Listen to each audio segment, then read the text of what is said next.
Bonjour, je m'appelle Sandra Rinflet et je suis photographe, chanteuse et auteure, ce que je résume sur ma carte de visite par inventeuse d'histoires vraies, pour essayer d'en faire un métier.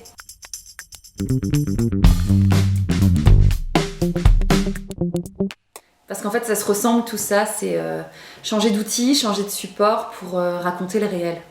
Je travaille toujours à partir d'une matière documentaire et ensuite je choisis l'outil pour l'interpréter. Inventeuse, c'est pour ça, c'est parce que je crois pas vraiment à la distinction entre fiction et documentaire. Pour moi, dès qu'on choisit un mot ou un angle, un champ, un hors-champ en photographie, c'est déjà subjectif, c'est déjà une traduction de la réalité. Alors voilà, j'essaie de garder la liberté de changer de support, de pas être spécialiste, même si aujourd'hui la photographie occupe 80% de mon travail. Je suis venue au Brésil pour la première fois en décembre dernier, pendant un mois, pour rencontrer des artistes qui créent malgré les difficultés qu'on connaît aujourd'hui. C'est un projet que j'ai commencé dans d'autres pays il y a 4 ans déjà. Je suis allée en Iran, en Mauritanie, en Papouasie-Nouvelle-Guinée et à Madagascar, rencontrer des artistes de toutes disciplines qui continuent à travailler, à créer, malgré des situations pas faciles, liées à des contraintes religieuses, politiques, économiques ou géographiques. Et quand j'ai commencé ce travail, je pensais pas du tout venir au Brésil, parce que pour moi c'était un pays où la culture était quand même plutôt favorisée, même s'il y a des difficultés comme partout. Et puis quand j'ai appris tout ce qui se passait sur les difficultés de financement, sur les censures et les changements en cours pour tout le monde de la culture au Brésil, j'ai pensé qu'il était important que j'aille y faire étape. Alors je suis venue toute seule, sans traducteur, sans fixeur.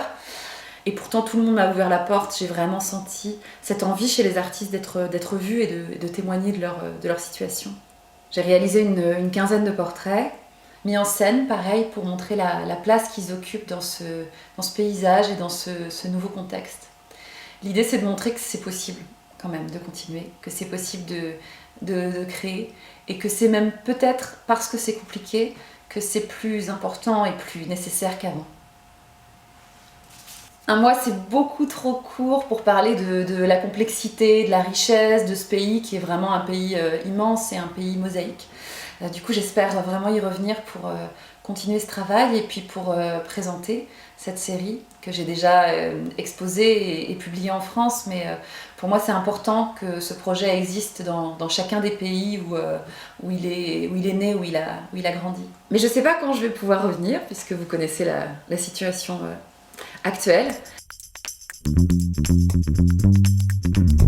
Là, je suis chez moi, dans mon appartement en France, à Saint-Denis précisément, c'est en région parisienne. Et alors j'adorerais vous dire que ce confinement c'est un moment d'introspection, de création intense, tout ça. Sauf que en vrai, je suis confinée avec un enfant de 2 ans et demi et j'ai un enfant en préparation dans le ventre aussi. Donc là, je me retrouve plutôt à passer mes journées à faire de la pâte à sel et des déguisements. Mais quand même, comme j'ai pas vraiment l'âme d'une mère au foyer, j'ai recommencé les reportages. Je vais réaliser les portraits d'habitants de ce département, qui est une zone vraiment sensible en Île-de-France. Donc le confinement, c'est très compliqué. C'est-à-dire qu'il n'y a pas que le virus, il y a toutes les problématiques sociales et intimes et familiales qui sont liées à l'enfermement, au confinement à la maison. Je crois que pendant cette période, les artistes ont vraiment un grand rôle à jouer parce que la culture s'éloigne de nous. Alors il faut la porter. Il faut la porter aux gens. Bien sûr, ce ne sera pas la même chose parce qu'on a besoin de gestes, on a besoin de peau, on a besoin d'odeur. Mais c'est mieux que rien. C'est un petit pas vers les gens.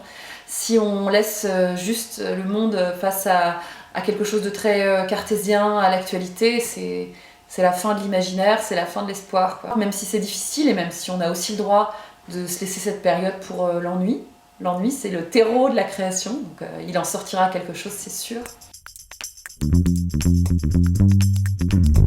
Et je crois qu'il faut qu'on se rassure en se disant que grâce à cet éloignement-là des gens, du monde qu'on aime, du monde pétillant, du monde de la vie, de la création, de la culture, eh ben on va apprécier d'autant plus de le retrouver. Ce qui nous semblait banal avant et ben ça va devenir quelque chose de spécial. On va faire de l'ordinaire quelque chose d'extraordinaire. Et je crois que déjà en soi, ça, c'est une bonne nouvelle.